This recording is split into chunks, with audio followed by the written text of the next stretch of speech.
Alrighty, there's a bit of wind out here, so I'll keep this pretty short, at least outside.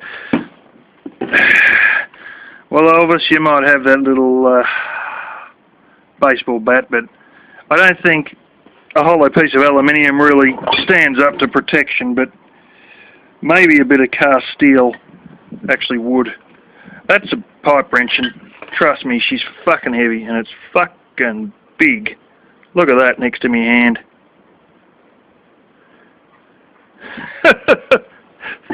That cost me bloody peanuts. If I had got a spanner that size, it would have been probably $120. But this is a pipe wrench, and there's a certain direction you go, and as you go a certain way, it pinches harder. I've used one of these at work, but their one's only like an 18-inch. This is a 24-inch. And great for getting stuck scaffolding bits to bloody play ball and separate, or whatever other bizarro stuff we're going to fight with this time. Yeah, I spent about as much on this as I've spent on sushi some days. It wasn't $120, it was $25, and I couldn't go past a deal like that, so I bought the damn thing. Got oil on it though, even though it's brand new. Probably just something to stop it turning to shit while it's, you know, to stop it rusting before it's sold or something. But it's actually even on the painted bit, which sort of is a little bit annoying anyway.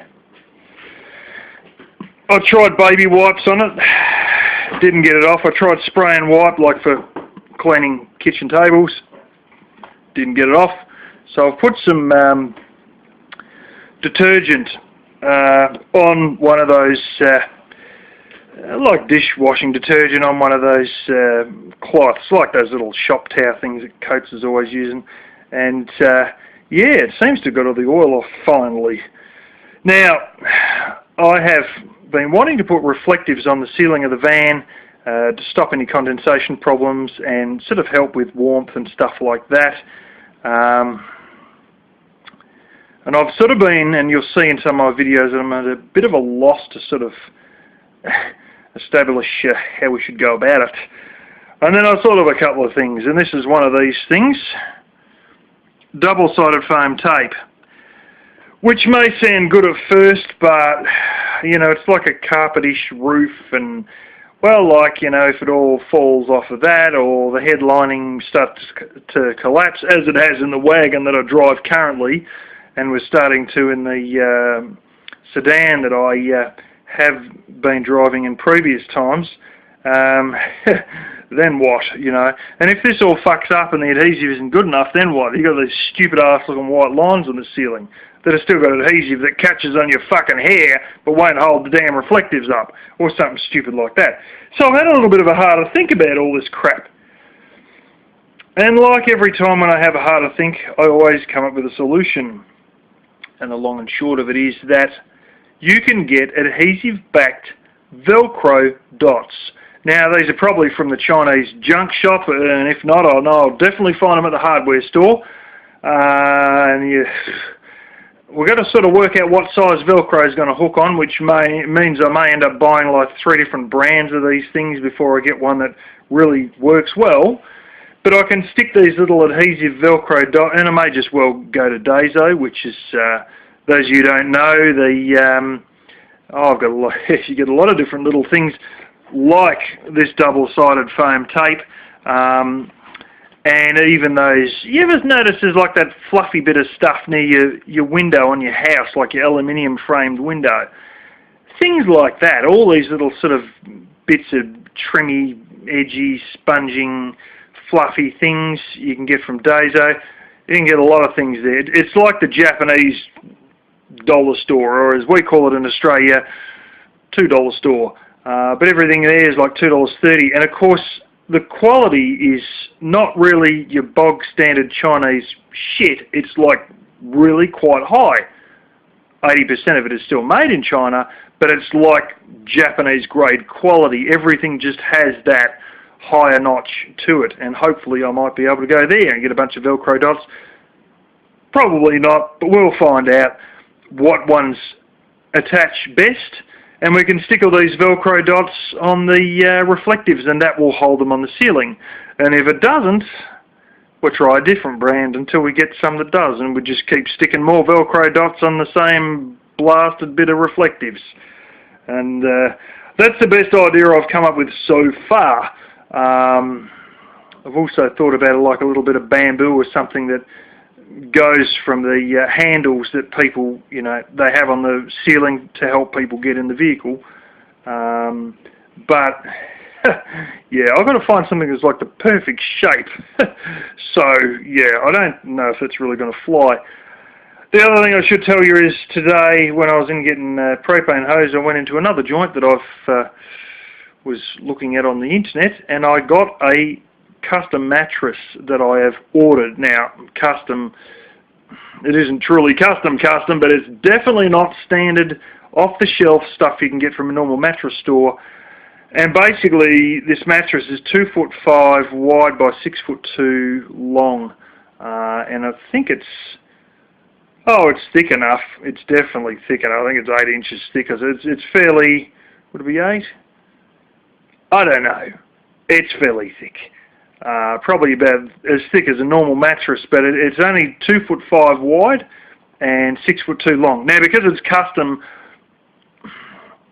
it's not something they sell a lot of, and not something that they sort of end up stocking. They sort of make them as they come in, as the orders come in, so you've got to wait about 2 weeks. And I had to pay the full heap up front. Yeah, so they had various different quote-unquote custom sizes, caravan, camper sizes, and that was one of them. But that's realistically going to give me, you know, 3 inches at least of room. So that'd be good. It was not fucking cheap. It was $350. Keep in mind, a number of years ago, or look, shit, it's probably nearly 12 years ago, I went and, I'll get me a little light here, because this compact fluoro is fucking useless with this camera, as you'll see in the fridge video. This bed that's here looks fairly big, and that's because it's a queen-size bed. And I got that with steel frame and wooden slats, and she was $500 about 12 years ago, and now I'm getting a tiny weeny little mattress and it's $350. So I'll tell you what, when you start looking at all this bullshit, and really the cost of buying the van is only like the tip of the iceberg sort of thing. It's you know, the cost of buying your van would maybe be 60% of your total setup cost. You know? It's getting that fucking ridiculous. I've also looked a bit at hot water systems, and I may be getting the new version of a Coleman hot water on demand. I'm not sure. They've got a larger one, which they call the Silver or something, H2O Aces or some frickin' thing. And they got the Silver, and then they got the Silver Elite. And the Silver is actually silver and fairly big, and the Silver Elite is red, and it's fucking tiny. Like, it's only about half the size of the green hot water on demand Coleman systems, like I've got in my bathroom. Yeah, I've also got a lot of shit laying on the table here, but that's nothing new. Anyway, we'll see how that goes. It's got a 6-volt battery, but I think it's a lithium battery. But there's another one called the AquaCube Digital. There's like a blue one, and there's an older one that's like a yellow one. It's less money. It's the cheapest of them all, actually. But that's a direct 12-volt plug-in, which I wouldn't say no to, because I really do like the idea of running straight off a deep cycle battery versus all these little things, like every little fucking rechargeable heap of shit with some third-rate lithium battery in that you charge up, get fucking it. I don't really have time to go turn it on and off and everything for charging. If I can just plug it straight into a plug and it runs straight off a deep cycle battery. Anyway, onto this thing. Now, I had a little issue the other day. Propane system. It's not a backfire, it's more a front fire. From you shouldn't accelerate when you're trying to start propane cars. Let's put it like that. But the battery was a bit soggy on it because I hadn't driven for a few days. So yeah. But anyway, while I was there nabbing the old air cleaner mount thingy, plastic piece of shit, from the other Ford, the other sedan I used to have for the current one, the wagon I'm driving, I decided I might as well grab this. And it's fairly thin, and that's your washer thing. Now, it is also fairly bloody dirty. And if I open up the top and you have a look inside, it is fucking dirty. You wouldn't be drinking out of this damn thing, not in the shit fit. In fact, you're not really seeing it very well because of the lack of light.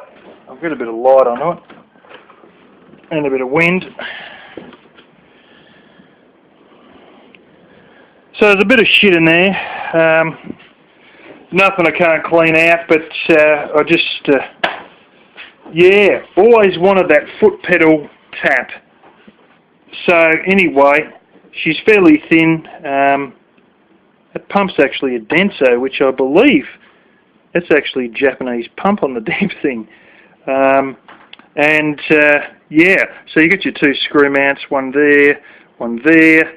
And believe it or not, they had one on the bottom, and it was a pain in the ass to get to because the manifold was in the way. Now they've got a little bit smarter, and they've got like basically a slot with a bit of sponge foam on it there, and that works brilliantly.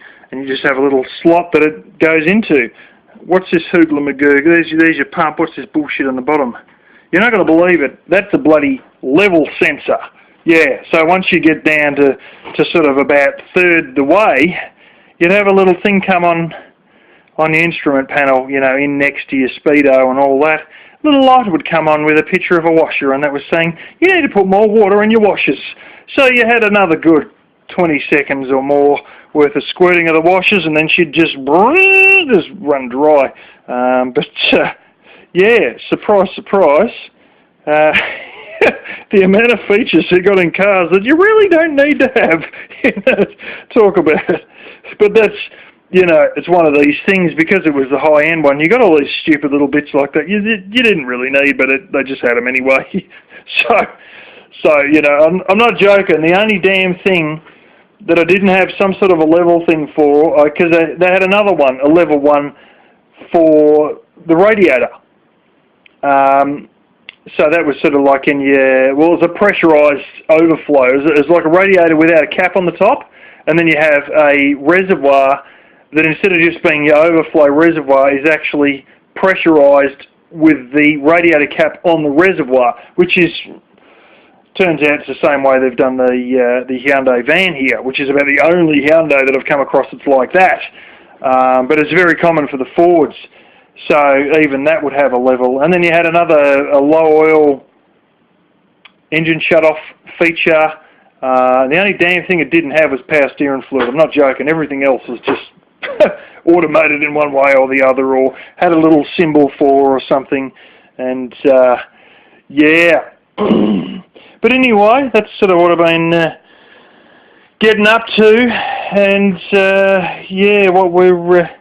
thoughts and ideas and the movements on the van as of now.